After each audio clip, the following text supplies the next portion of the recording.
ملحد لوگ اور ایتھیسٹ لوگ پتہ ہے اسلام پہ کیا اعتراض کرتے ہیں کہ اللہ کو اس سے کیا پڑی ہے کہ وہ آگ میں ڈالے گا لوگوں کو. کوئی جرم کر رہا ہے, نماز چھوڑنے پر آگ میں اٹھا کے ڈال دے. بھائی اللہ اگر ہے بھی تو اتنا چھوٹا ظرف تھوڑی ہے. ان سے کہا جائے کہ ہم آپ کی بات اگر مان لینا کہ اللہ سزا نہیں دے گا, تو بڑا اشکال یہ ہوتا ہے کہ آپ نماز چھوڑنے کو آپ ہلکا سمجھ رہے ہو نا, ہزاروں انسانوں کے قتل کو آپ ہلکا سمجھتے ہو یا بھاری؟ وہ بھی تو بھاری, بہت بھاری کام ہے نا. اس سے بڑا سوال یہ ہوگا کہ اللہ نے پیدا کیا, دنیا میں ایسے لوگ بھی آئے ہیں جنہوں نے ہزاروں انسانوں کو قتل کیا, کوئی پھانسی نہیں ملی, کوئی سزا نہیں ملی, اور سزا پہ ملتی تو ایک قتل کی ملتی نا, وہ مر کے ختم ہو گئے. یہ تو اللہ پہ الزام ہے. اللہ اتنے بڑے بڑے مجرم آ رہے ہیں, اس دنیا میں ایسے لوگ بھی ہیں ماں باپ کو قتل کیا انہوں نے پیسوں کی خاطر. میرے سامنے کیس آ چکے ہیں ایسے, چند ہزار روپے کی خاطر باپ کو مار دیا, ماں کو مار دیا, اور پکڑا گیا کوئی اور جو مجرم تھا وہ نہیں پکڑا جاتا, کیس کسی اور پہ چل گیا, بے گناہ مارا گیا. تو یہ ساری چیزیں دیکھ رہے ہیں اور کچھ بھی نہیں ہوگا. یہ زیادہ بڑا الزام ہے یا نہیں ہے؟ اس لیے اللہ کہتے ہیں کہ ایتھیسٹ سے نہ پوچھو کہ میں نے جنت جہنم بنائی ہے کہ نہیں بنائی ہے, میں مار کے زندہ کروں گا یا مٹی میں ڈال دوں گا. سائنسدانوں سے, پروفیسروں سے, یونیورسٹیوں کے ٹیچروں سے مت پوچھو, یہ اس کام مجھ سے پوچھو. اور اس کے لیے میں نے اپنا ایک نمائندہ زمین پہ رکھا ہے. جو آدم علیہ السلام تھے, ادریس علیہ السلام تھے, ابراہیم علیہ, ہر دور میں آتے رہے ہیں, اور لاسٹ میسنجر آف گاڈ کون؟ محمد صلی اللہ علیہ وسلم. ان سے پوچھو. سمجھ رہے ہو کہ نہیں سمجھ رہے؟ تو اللہ فرماتے ہیں کہ ڈرا دو جو برے اعمال کرتے ہیں, اور خوشخبریاں دے دو ان کو جو اچھے اعمال کرتے ہیں. تو میرے بھائی, موت کے بعد یا تو تباہی ہے یا بے انتہا عیاشی ہے. سمجھتے ہو؟ یہ قرآن کی دعوت ہے. اور جو لبرل سیکولر لوگ آج کل دنیا داری میں پڑے ہوئے ہیں, ان کی نظر میں جو تباہی ہے وہ بھی یہی ہے, اور جو کامیابی ہے وہ بھی یہی ہے. جس کو اللہ کہتا ہے چند ٹکے, جس کی کوئی 2 ٹکے کی اوقات ہے نہیں اس دنیا کی, 2 ٹکے کی اوقات. آگے اللہ فرماتے ہیں قال الکافرون ان ھذا لساحر مبین. کافر لوگ کہنے لگے, یہ محمد صلی اللہ علیہ وسلم, ھذا, ہاتھ سے اشارہ کر کے کہتے تھے یہ جو شخص ہے یہ کھلا ہوا جادوگر ہے اور کچھ بھی نہیں ہے. باتیں ایسی بناتا ہے, لوگ متاثر ہونا شروع ہو جاتے ہیں, کلام ایسا پیش کرتا ہے لوگوں کے دل میں اترتا ہے. بھائی اس سے متاثر نہ ہو, یہ کیا ہے؟ جادوگر. آگے کیا انداز ہے قرآن کا یار. اللہ محمد صلی اللہ علیہ وسلم کی پوزیشن نہیں, اپنی پوزیشن بتانے لگتا ہے. دیکھو یہ دعوت تمہیں خدا کی دے رہے ہیں, تم ان کی دشمنی میں آ کے اس کا انکار کیسے کر رہے ہو؟ اس لیے اللہ نے فرمایا ان ربکم اللہ, اے لوگو تمہارا پروردگار اللہ ہے, الذی, وہ اللہ کی بات کر رہا ہوں میں, خلق السماوات والارض, جس نے آسمانوں اور زمین کو پیدا کیا. تم نے اپنی زندگی سے اس کو کیسے نکال دیا؟ آج ڈاکومنٹریز آتی ہیں, سائنسی رپورٹس آتی ہیں, کائنات اتنی بڑی ہے, سورج اتنا بڑا ہے, یہ کہکشائیں ہیں, گلیکسیز ہیں, پھر اتنی کہکشائیں, اور یہ اور فلانا, اور ادھر سے چھلانگے بھی مار رہے ہیں کچھ لوگ, کچھ درمیان میں ہی اٹک گئے. واپس ہم لوگ جاپان میں تھے نا, تو وہ خلائی وہ نہیں ہوتی جو آسمان پہ بھیجی جاتی ہے, میں نے کہا یار اس کا وزٹ کروں گا. ہم اندر گئے, عجیب ہی دنیا تھی وہ, بڑی جاپانی ظاہر ہے وہ آسمان پہ بھیجنے کے لیے. میں تو, میری طبیعت میں تھوڑا سا مزاح ہے, میں نے کہا غلطی سے بٹن نہیں دبا دینا, ایسا نہ ہو کوئی غلطی سے, کیونکہ جاپان میں ٹیکنالوجی عروج پر ہے نا, سارے کام ان کے کیونکہ ہم نے واش روم میں بٹن سسٹم دیکھا, واش روم میں بٹن سسٹم. بھائی ابھی کیا میں مسجد میں اس کو زیادہ ڈیٹیل بتاؤں, اور جہاں بٹن کی ضرورت نہیں ہے وہاں بٹن بھی نہیں ہے. آپ واش روم میں جائیں گے, آپ کو دیکھتے ہی ڈھکن کھل جائے گا. آدمی حیران ہے یار, یہ واٹس گوئنگ آن, یہ ہو کیا رہا ہے؟ تو میں نے کہا یہ ٹیکنالوجی میں بہت آگے ہیں, ہم خلائی شٹل میں گئے ہوئے ہیں, ایسا نہ ہو کوئی غلطی سے کوئی بٹن پہ پاؤں آ جائے, دھڑم کر کے ہم سارے کہاں پہ پہنچے ہوئے ہوں. خدا نے آج تک اس قوم کی حالت نہیں بدلی, نہ ہو جس کو خیال آپ اپنی حالت کے بدلنے کا. مسلمانوں سے جو سب سے بڑی غلطی ہوئی ہے نا, جس کی وجہ سے خلافت عثمانیہ کا خاتمہ ہوا ہے, مسلمان لگ گئے تھے روحانیت میں, اسباب اور وسائل کو پس پش ڈال دیا تھا. وہ اسباب اور وسائل جس کا ان کو قرآن و سنت نے حکم دیا تھا. وظیفوں میں بحری بیڑا آ رہا ہے تو اس میں بخاری کا ختم ہونا چاہیے برکت کے لیے. اور اس طرح کی چیزیں شروع ہو گئی تھی جو کرنے کے کام ہے. بھائی تمہارا پریس جب ایجاد ہونے کی بات آئی, یورپ نے پریس ایجاد کیا, ان کی کتابیں لاکھوں کی تعداد میں دھڑا دھڑ چھپ کے مارکیٹ میں آ جاتی, اور ان کے کاتب بیٹھ کے لٹریچر لکھ رہے ہوتے تھے کہ پریس میں جب جائیں گی تو ادب کے خلاف ہو جائے گا, ادب کے خلاف ہوگا تو پھر ادب میں کر لو, پھر بیٹھ گئے. او بھائی ابھی میڈیا میں مقابلہ ہو رہا ہے. یہ بالکل ایسے ہی جیسے آج بہت سے لوگ کہتے ہیں کہ علماء کو میڈیا پہ نہیں آنا چاہیے, اس سے شو بازی. ایک مولوی صاحب مجھے کہنے لگے دیکھو علماء جو یوٹیوب پہ آ رہے ہیں کیسی شو بازی میں کرتے مرتے پہن کے, اس سے شو بازی پھیل رہی ہے, اس سے کرن ناز کو انٹرویو دینے کی نوبت آ رہی ہے, ایسے خراب ہو رہے ہیں, برباد ہو رہے ہیں, یہ ہو رہا ہے وہ ہو رہا ہے. بیٹھے رہو بند کمرے کے اندر میرے بھائی, پھر کر لو. گورا کیا کر رہا ہے, باطل فرقے کیا کر رہے ہیں, وہ اپنے 5 منٹ کے کلپ کو چند لمحوں میں ملینز لوگوں کو سنا دیتے ہیں, اور آپ اس کا جواب ریکارڈ کرا کے 5 آدمیوں کو سمجھا رہے, اور ان کو بولو ہر آدمی اپنی ذمہ داری پہ 5 کو یہ ٹرانسفر کر دے. 100 سال کے بعد وہ 50 آدمیوں تک وہ بات پہنچے گی اور پتہ ہی نہیں چلے گا کہ وہ بات اصل میں ٹھیک ہے. تو جو حشر ابھی ویڈیو کیمرے کے ساتھ ہو رہا ہے نا, وہ کرن ناز پہ تو اتنا مجھے ملامت کی ہے. میں نے کہا بھائی نہ میں اس کے سامنے بیٹھا نہ وہ میرے سامنے آ کے بیٹھی. اب میڈیا ہمارا تو نہیں ہے نا کہ ہم اپنی شرطوں پہ رکھیں. اچھا جب جہاں اپنی ضرورت ہوتی ہے تو ساری چیزیں, جہاز میں مس گیدرنگ ہوتی ہے کہ نہیں ہوتی؟ اب آپ پی آئی اے جہاز میں سفر کرنا چھوڑ دو کہ انٹیوں کو الگ کرو اور جینٹس کو ادھر بٹھاؤ. آدمی کہتا ہے بھائی اسلام آباد پہنچنا ہے, میری شادی ہے, مجھے ولیمے میں جانا ہے, ابا کے جنازے میں یا دادا کے جنازے میں. بھائی اب کوئی کہے بھائی بس میں چلے جاؤ, وہاں مس گیدرنگ نہیں ہے, وہاں لیڈیز الگ ہیں. ابے چھوڑ بس میں. اپنی جب بنیادی ضرورت ہوتی ہے میرے بھائی تو پھر سب چیزیں کیا ہوتی ہیں جائز. تو ایک اسلام کی بھی ضرورت ہے کہ ابھی ہمارے بڑے حضرات یہ کہتے ہیں کہ اس وقت امت مسلمہ کی مثال اس بیمار کی ہے کہ ایک آدمی کو شوگر ہو, ہارٹ پیشنٹ بھی ہو, بلڈ پریشر کا مریض بھی ہو. اب ڈاکٹر اگر کسی بھی بیماری کو چھیڑے گا تو دوسری لازمی متاثر ہوگی.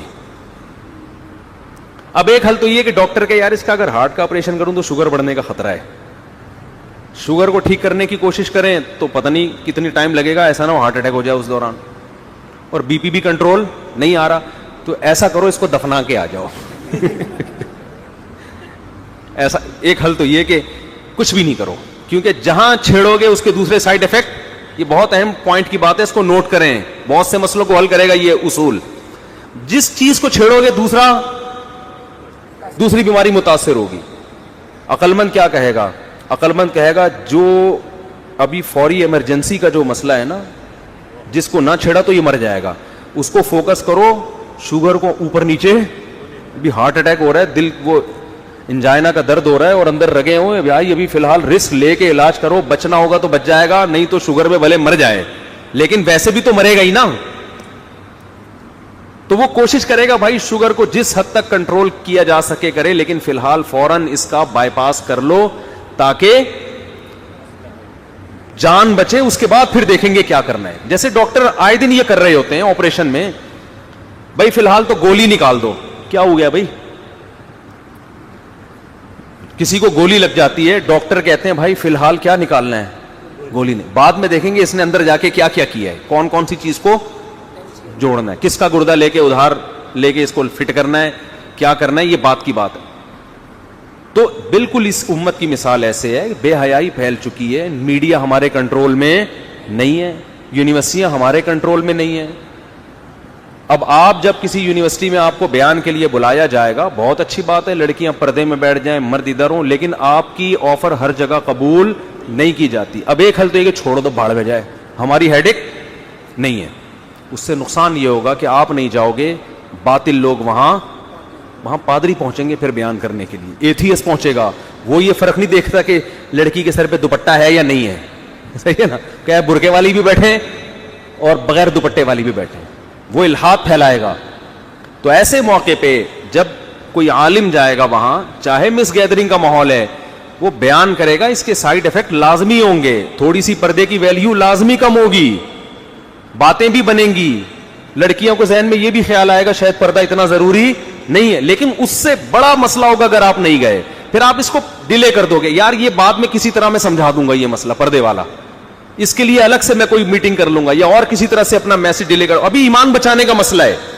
میرا یہاں میڈیکل کالج میں بیان تھا, کراچی کا پتہ نہیں بحریہ کیا نام ہے اس کا, کراچی میں بڑا مشہور میڈیکل کالج ہے یار, اس کے ڈاؤ میڈیکل نہیں ہے, دوسرا ہے بحریہ کر کے کچھ آ رہا ہے اس کے. اب نہیں کوئی بحریہ کر کے آ رہا ہے, نہیں بحریہ ٹاؤن نہیں, میں نام ہی بھول گیا اس کالج. بہرحال میرا وہاں بیان تھا. اب میں جب گیا ہوں تو مس گیدرنگ تھی, لیڈی ڈاکٹرز اور لیڈی ڈاکٹرز جینٹس سارے اکٹھے بیٹھے ہوئے ہیں, اور بلانے والے مجھے نیوی کے بڑے آفیسر تھے, ان کا کورونا میں انتقال ہو گیا, اللہ ان کی مغفرت فرمائے. جب میں وہاں گیا ہوں نا تو انہوں نے پہلے تو مجھے بتایا یہاں حالات کیا چل رہے ہیں, ایتھیزم کس طرح سے پھیل رہا ہے. تو میں نے پورا اسلام کے نظریات پہ بیان کیا, نظریاتی اصلاح, کہ آپ کو اسلام کی ضرورت ہے, آپ کو کیا ہے. تو مجھے اندازہ ہوا کہ بھائی لوگوں کے تو کانسیپٹ ہی خراب ہو چکا ہے اسلام کے بارے میں, آپ ان کو دوپٹے کی ترغیب دے رہے ہو. وہ کہہ رہے میں اسلام کو نہیں مانتا, اوپر سے کلمہ پڑھ رہے ہیں, مسلمان ہیں, لیکن وہ کہہ رہے ہیں یہ کیا ہے, یہ کہ خام خا کی میں کیوں. ایک خاتون کہہ رہی ہے جب میں بغیر دوپٹے کے نہ مجھے کوئی چھیڑ رہا ہے, اور اگر چھیڑ بھی لے تو کیا ہو گیا. یعنی یہ کانسیپٹ بن چکا ہوتا ہے بھائی ہم تو بغیر دوپٹے کے آ رہے ہیں, نہ ہمیں کوئی چھیڑ رہا ہے, میں بغیر دوپٹے کی اتنی اچھی ڈاکٹر بن گئی, انسانیت کی خدمت کر رہی ہوں, تو یہ دوپٹہ خام خا کی کیوں پخ لگا دی اسلام نے. اور ابھی تک تو یہ تھوڑا سا آگے جا کے پھر مزید ترقی ہوتی ہے, تو بھائی کسی نے چھیڑ بھی دیا تو چھیڑ دیا, ہم نہیں چھیڑے, ضروری تھوڑی کوئی چھیڑے تو ہم چھڑ بھی جائیں. اور اگر کسی نے چھیڑا اور ہم چھڑ بھی گئے تو ہماری اپنی مرضی, تو کوئی نقصان تھوڑی ہو رہا ہے اس سے. وہ کہتے ہیں انگریز کے ہاں تو کوئی ایجوکیشن سسٹم ہے, سب اکٹھے بیٹھ رہے ہیں, وہ بیٹھنا تو دور کی بات, اکٹھے سو رہے ہیں, گرل فرینڈ کے ساتھ گھوم رہے ہیں, ان کو تو کوئی نقصان نہیں ہو, تو ہمیں کیا نقصان ہوا. ابھی یہ مسئلے بنے ہوئے ہیں. آپ ایسے کلچر میں جا کے بولو کہ ساری انٹیاں دوپٹے لے لیں, برقعے لے لیں, پھر میں بات کروں گا, وہ کہیں گے یہ برقعے لینے ہی تھے, ہم نے دوپٹے لینے ہی تھے, تو محترم آپ کو بلانے کی ضرورت کیا تھی. پھر تو آپ ہمارا خواتین میں بیان رکھوائیں, پھر نہیں آ رہی بات میرا خیال.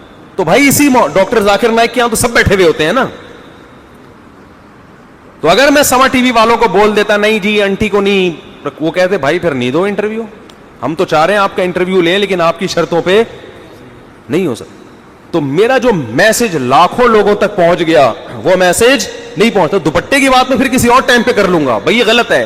علماء کے سامنے جب بیٹھو تو پراپر ڈریس میں بیٹھو. تو دیکھو جب کوئی کام کرنا ہی نہیں ہے نا دنیا میں, تو پھر تو باتیں کرنے کے بہت ساری چیزیں آپ کے پاس, باتیں کرتے رہو بیٹھ کے. کیا کرتے رہو بیٹھ کے. دیکھو ایک آدمی جب کمپنی میں جاب کرتا ہے, اس کو پتا ہے میں اس کمپنی میں رہنا چاہتا ہوں, میری یہاں سے تنخواہ وابستہ ہے, تو باس الٹی سیدھی بھی باتیں کرے گا, یہ گھما پھرا کے یا تو تعویل کرے گا یا بولے گا کوئی بات نہیں برداشت کرو, یہی کرے گا نا. کیوں, اس کو پتا ہے بھائی یہ میں نے یہیں رہنا ہے, یہیں سے میری روزی وابستہ ہے, انہوں نے مجھے نکال دیا تو میرا تو دال پانی بند ہو جائے گا. وہ اپنی ضرورت محسوس کرتا ہے, لہذا کمپنی میں ہر برائی کیا کر رہا ہوتا ہے, برداشت. لیکن جب اس کو نکال دو پھر دیکھو صبح شام, ابے کیونکہ اب کرنا تو کچھ ہے ہی نہیں نا, ٹھیک ہے نا. تو یہ ایسا ہے, یہ یوں ہے, یہ فلانا ہے, یہ ڈمکانا ہے. میں نے بعض لوگوں کو دیکھا, مولانا طارق جمیل صاحب نے جو ایم ٹی جے ہے نا وہ بنایا نا, تو ابے یہ ایسے, ابے یہ ایسے, ان کو اچھی جاب مل گئی وہاں پہ. جس دن سے جاب ملی ہے, زبردست یار مولانا طارق جمیل صاحب نے, زبردست یار, بڑا ایمانداری سے کام ہو رہا ہے. یہ سچی مچی کا واقعہ بتا رہا ہوں یار, بہترین ہو گیا یار. مولانا پہلے بھی یہی کہہ رہے تھے بھائی یہ میں نے اپنے لیے نہیں کیا, میں پہلے ہی لینڈ لارڈ ہوں, اللہ نے مجھے بڑا پیسہ دیا ہے, یہ میں کس کے لیے کر رہا ہوں, مدرسوں کے لیے کر رہا ہوں, یہ ساری وقف ہے کس کے لیے, مدرسوں کے لیے. نہیں, جب آپ کو جاب مل گئی, آپ کو جو تنخواہ مل رہی ہے وقف نہیں ہے. تو آپ مزے اڑا رہے ہو. اب بالکل کیا ہو گیا. تو اس لیے جو آدمی عمل میں نہیں ہوتا نا, جو لنک میں نہیں ہوتا, جو پریکٹیکلی کام نہیں کر رہا ہوتا, اس کے پاس باتیں آپ کو ہول سیل کے حساب سے ملیں گی. لیکن میرے بھائی جو پریکٹیکل لائف میں کچھ کرنا چاہتا ہے وہ کمپرومائز بھی کر رہا ہوگا, وہ یہاں سے بھی معاملہ, وہ کچھ غلط چیزیں بھی برداشت کر رہا ہوگا, وہ کچھ الٹے سیدھے کام بھی کر رہا ہوگا. تو دو طرح کے لوگ ہوتے ہیں, کچھ الٹے کر رہے ہوتے ہیں اس لیے کہ الٹے کام کرنے کا ان کو شوق ہوتا ہے, کچھ الٹے اس لیے کر رہے ہوتے ہیں کہ اس الٹا کرنے سے اس سے زیادہ الٹی چیزیں سیدھی ہو رہی ہوتی ہیں. سمجھ میں آ رہی بات, اور زیادہ الٹی چیزیں کیا ہو رہی ہوتی ہیں, اس سے سیدھی ہو رہی ہوتی. جیسے آپ اپنے بچے کو